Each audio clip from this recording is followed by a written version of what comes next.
Hi hello అందరికీ welcome to our channel Sri Padma talks. నేను ఈరోజు సత్యభామ సీరియల్ ఎపిసోడ్ ఎక్స్ప్లెయిన్ చేస్తున్నాను ఫ్రెండ్స్. ఇక సీరియల్లోకి వెళ్ళిపోదాం.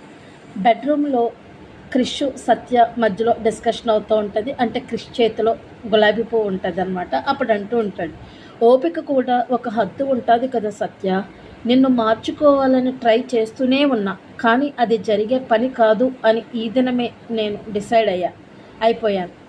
అందుకే నా మనసు నేను సర్ది చెప్పుకోవటానికి ట్రై చేస్తున్నా. అందుకే ఇలా ఒంటరిగా కూర్చున్నాను. నేను ఒంటరిగా ఉంటే నన్నెవ్వరూ బాధపట్టరు, నేను ఎవరిని బాధపెట్టను అని అంటూ ఉంటాడు క్రిష్. అప్పుడు సత్య అంటది, అంత నిష్ఠూరంగా మాట్లాడుకు క్రిష్, నాకు చాలా బాధగా ఉంది. అంటే నేను ఏం చెప్తున్నానంటే అని అంటారు. ఏం చెప్తావు నువ్వు, ఏం చెప్తావు? మన ఇద్దరికి పెళ్ళైన అగ్రిమెంట్ కూడా ఎవరికి చెప్పొద్దంటావు. ఆల్రెడీ 3 నెలలు అయిపోయింది. 3 నెలల తర్వాత నువ్వెవరవో నేనెవరినో. నేను అనుకున్నాను ఆ రోజే సంతకం పెట్టేటప్పుడే ఈ 6 నెలలు గడువు ఉంది కదా, ఈ 6 నెలలో నిన్ను మార్చుకోవచ్చు అని నేను ఆశపడ్డా. కానీ ఆ ఆశ నిరాశ అయినప్పుడు ఉండే బాధ ఉంటుంది అని నేను తెలుసుకోకపోవడమే నేను చేసిన తప్పు అని చెప్పి రోజు కింద పడేసి బయటకు వచ్చేస్తాడు. అప్పుడు ఆ రోజు తీసి సత్య ఆ రోజును చూసుకుంటూ, నీకు నాకు భగవంతుడు ఎందుకో ముడి వేశాడు అని చెప్పేసి అనుకుంటూ ఉంటుంది.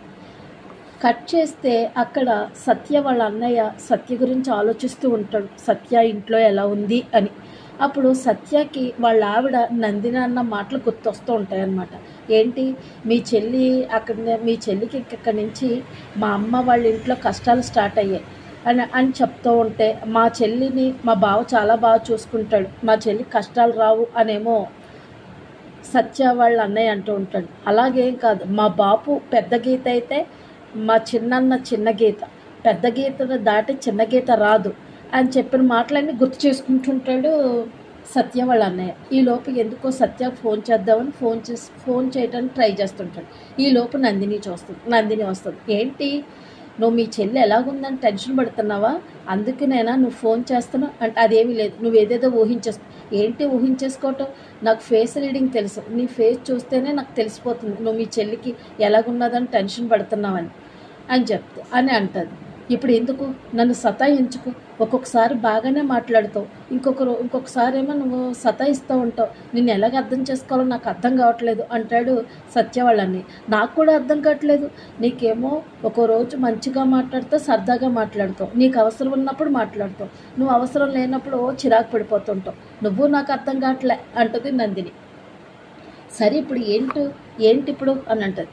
అంటే ఏమీ లేదు, షాపింగ్కి వెళ్దాం రా అంటది. ఇప్పుడా, నేను షాపింగ్కి రాను, మా చెల్లి బాధల్లో ఉంటే ఇప్పుడు నీతో షాపింగ్కి వచ్చి నేను ఎంజాయ్ చేయాలా అంటది. నాతో వచ్చి నువ్వేమీ ఎంజాయ్ చేయగలదు, నేను చేసుకుంటాను షాపింగ్, నువ్వు వచ్చి నిలబడితే సరిపోతుంది.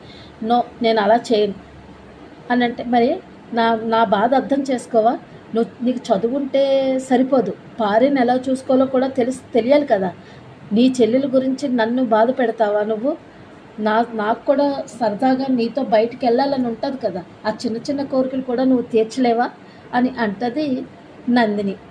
అంటే నందిని అంటుంది అనమాట క్రిష్ వాళ్ళ చెల్లి. అంటే ఏంటి ఇప్పుడు షాప్కి వెళ్ళాలంటావు, అవును షాప్కి రావాలి అంటుంది. అంటే అప్పుడు జేబులో పర్స్ తీసి ఇస్తాడు. ఎందుకు ఇస్తున్నావు ఈ పర్సు అని అంటే, అవును నువ్వు షాప్కే కదా వెళ్ళాలి, ఈ పర్సు గురించే కదా నువ్వు ఎంత డిస్కషన్ పెడుతున్నావు, నేను నీ డబ్బు కోసం కాదు, నీతో బయటికి వెళ్దాం షాప్కి అని అన్నాను అంతేకాని నీ డబ్బు నాకు అవసరం లేదు అని చెప్పి ఆ పర్సు మొహాన్ని వేసేసి వచ్చేస్తుంది నందిని.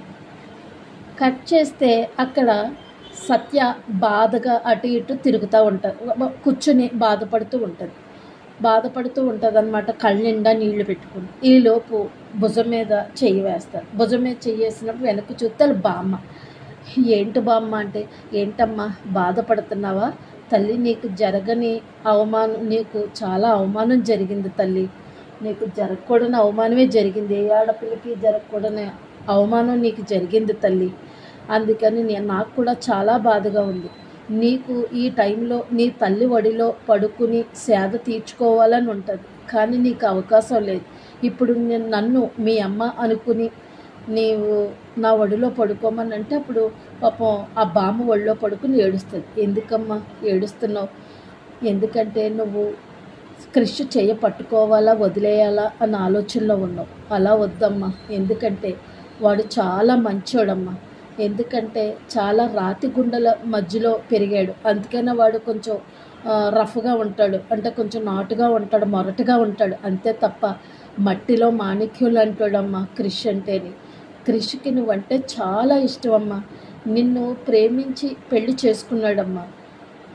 అందుకనే నిన్ను ఈ రోజుకి నీ వెనకాలే తిరుగుతున్నాడు, నిన్ను మార్చుకోవాలని చాలా ట్రై చేస్తున్నాడు. కానీ నీకు ఇష్టం లేకుండా పెళ్లి చేసుకున్నాడు అని నువ్వు ఇప్పటికీ కూడా క్రిష్ను ద్వేషిస్తున్నావమ్మా.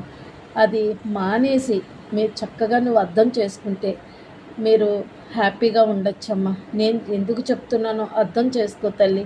నేను పెద్దదాన్ని, మీ మంచి కోసమే చెప్తున్నాను. నేను మౌనవ్రతం పాటించాను. ఈ మౌనవ్రతంలో ఈ ఇంట్లో జరుగుతున్నవన్నీ కూడా నాకు తెలుసు. వాడికి క్రిష్కి ఏదైనా కష్టం వస్తే నాతోనే చెప్పుకునేవాడు, నాతో చెప్పుకుని ఏడ్చేవాడు అని ఇవన్నీ చెప్తూ ఉంటుందన్నమాట బామ్మ. నువ్వు ఇప్పటి వరకు నిన్ను వెంటపడి నిన్ను ప్రేమించమని వాడు వెంటపడ్డాడు. ఇప్పటికైనా నువ్వు మారి, నువ్వు ఇష్టం లేకపోతే ఈ రోజున నిన్ను ఇంట్లో నుంచి మీ మామగారు బయట పంపేమన్నప్పుడు నిన్ను పంపించవచ్చు. అయినా కూడా తను నీ కోసం తను కూడా బయటకు వచ్చేస్తాడు అని అన్నాడు కదా, అదే నీకు నిదర్శనం అమ్మ. నీకు వాడంటే నువ్వంటే ఆడికి ఎంత ఇష్టమో, అందుకనే ఇప్పటి వరకు నిన్ను ప్రేమిస్తాను అని చెప్పి నీ వెనకాల తిరిగాడు. కానీ ఇప్పుడు నువ్వు అతనిని మార్చడానికి అతన్ని వెనకాల నువ్వు తిరగాలమ్మా. అంటే అదేమి లేదు మా బామ్మగారు, నేనంటే ఇష్టమైతే ఎందుకు రూములో అన్ని నిష్ఠూరంగా కట్ట మాట్లాడుతున్నాడు, ఏదో బాధ్యతగా ఉన్నాడు తప్ప ప్రేమగా లేడు అని అంటుంది. అలాగని నువ్వు ఎందుకు అనుకుంటున్నావు అమ్మా? ప్రేమగా లేకపోతే నీ వెనకాలే ఎందుకు తిరుగుతాడమ్మా? అదంతా అదేమీ లేదు, నువ్వేదో ఊహించుకుంటున్నావు. ఇప్పటికైనా నీ మనసుతో చూడు, తన వెంటపడి నువ్వు అతను మార్చుకునే ప్రయత్నం చేయమ్మా. నేను ఎందుకు చెప్తున్నానో ఒక పెద్దదానిగా నువ్వు విను తల్లి అని చెప్పి నీ కోసం ఈరోజు నేను మౌన దీక్ష కూడా నేను విడిచాను అని చెప్పేసి అంటది అని అక్కడ నుండి వెళ్ళిపోతుంది బామ్మ. ఈ లోపేమో ఆలోచనలో పడి అలాగా బాధగా ఉంటుంది సత్య. ఈలోపు సత్య వాళ్ళ తోటికోడలు ఉంటుంది కదా, వాళ్ళ బావగారు అంటే రుద్రప్రతాప్ అనమాట. వాడు లోపల ఫోన్ మాట్లాడుతూ ఉంటాడనమాట. అంటే క్రిష్ వాళ్ళ అన్నయ్య అనమాట. ఏ సోనీ ఎలా ఉన్నావు, బాగున్నావా? అబ్బా నేను కూడా చాలా బాగున్నాను. ఇప్పుడు ఏంటి సెల్ ఫోన్లో నా ఫోటోని చూసుకుంటూ మురిసిపోతున్నావా? నేను కూడా వద్దామని అనుకున్నాను, కానీ మా ఇంట్లో పనికిమాలినవి గొడవలన్నీ జరుగుతున్నాయి, అందుకే నేను రాలేకపోయా. సరే నేను ఇప్పుడే వచ్చేస్తున్నాను, నువ్వు తెల్ల చీర కట్టుకో, నేను మల్లెపూలు పట్టుకుని వస్తాను. నాకు ఇష్టమైన చికెన్ కూర వండు, నీ చేతితో వండిన చికెన్ కూర అంటే నాకు ఇష్టం కదా అని చెప్పి ఫోన్లో మాట్లాడుతూ ఫోన్ ముద్దులు పెట్టేస్తుంటాడు. ఈ లోపు అది భార్య చూసేస్తుంది అనమాట. క్రిషాలు వదిలి చూసేస్తుంది. ఏంటయ్యా ఏంటి ఇదంతా వినేసావా అంటాడు. ఆ సోనీ ఎవరు అని అంటుంది. అయితే వినేసావా? సోనీ నువ్వు కట్టుకున్న పెళ్ళమైతే నువ్వు తాళి కట్టిన పెళ్ళం అయితే ఏ తాళ్ళు అవసరం లేని పెళ్ళం అని చెప్పేసి అంటాడు. తప్పయ్యా, అలాగ తప్పుడు దారిలోకి వెళ్ళకూడదు, చెడు తిరుగులు తిరగకూడదు అని ఏవో కొన్ని చెప్తుంది. నువ్వు నాకు చెప్పడం ఏంటి అని అంటే, నీకేం తక్కువ చేశాను? నువ్వు చెప్పినట్టే కదా నేను అన్నీ నడుచుకుంటున్నాను, నీకు వ్యతిరేకంగా నేనేమి నడుచుకోవట్లేదు కదా అని అంటాడు. అంటే నేను కడుపు మీద చెయ్యేసి నేను ఈ కడుపు తీయించేసుకోమని అన్నాను, కానీ నువ్వు కడుపు తీయించుకున్నావా? తీయించుకోలేదు కదా, ఏంటి కబుర్లు చెప్తున్నావు?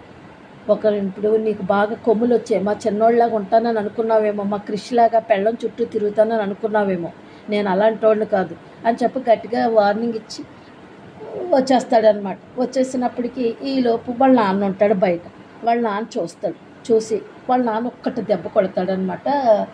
క్రిస్టియన్ పెద్దన్నని కొడతాడు. ఏంట్రా చి మీరంతా ఎంత చెయ్యరు, మిమ్మల్ని కొట్టకూడదు అనుకుంటున్నా, కొడితే కానీ నీకు బుద్ధి రావట్లేదు, ఎందుకురా దాన్ని సతాయిస్తాను? అసలే వాళ్ళ నాన్న మంచోడు కాదు, రూపాయికి కూడా పనికిరానోడు, ఆడు మనల్ని ఏం చేస్తాడు అని చెప్పేసి అంటాడు క్రిష్ వాళ్ళని. అలాగనుకో వాడు మనకు నష్టం చేస్తాడు. వాడు బోళ్ళంతా అల్లరి చేస్తాడు. వాడు రాజకీయాల్లో లాభం చేసినా పెద్ద పట్టించుకోరు, కానీ నష్టం చేసిన వాళ్ళ మీద దృష్టి సారిస్తారా, అది అర్థం చేసుకో అని చెప్పేసి అంటూ ఉంటాడు. అంతే ఫ్రెండ్స్ ఈరోజు ఎపిసోడ్. రేపు ప్రోమోలో ఏం చూపించారంటే ఆ బామ్మ ఒక పాట పాడుతుంది అనమాట, ఓల్డ్ సాంగ్, ఒక డ్యూయట్ సాంగ్ అనమాట, ఒక లవ్ సాంగ్ పెడుతుంది అనమాట. వాళ్ళ బామ్మ పెట్టి పడుకుంటుంది. ఈ లోపేమో అటు ఇటు తిరుగుతూ ఉంటాడనమాట గార్డెన్లో క్రిష్. ఈలోపు సత్య వచ్చి టీ ఇస్తుంది. టీ తాగంటే నాకు వద్దు, నాకు తాగాలని లేదు అని చెప్పి టవల్ తీసుకుని బయటకు వచ్చేస్తాడు.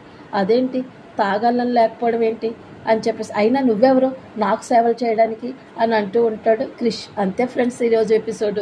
ప్లీజ్ ఫ్రెండ్స్ లైక్ సబ్స్క్రైబ్ చేయండి. Bye friends.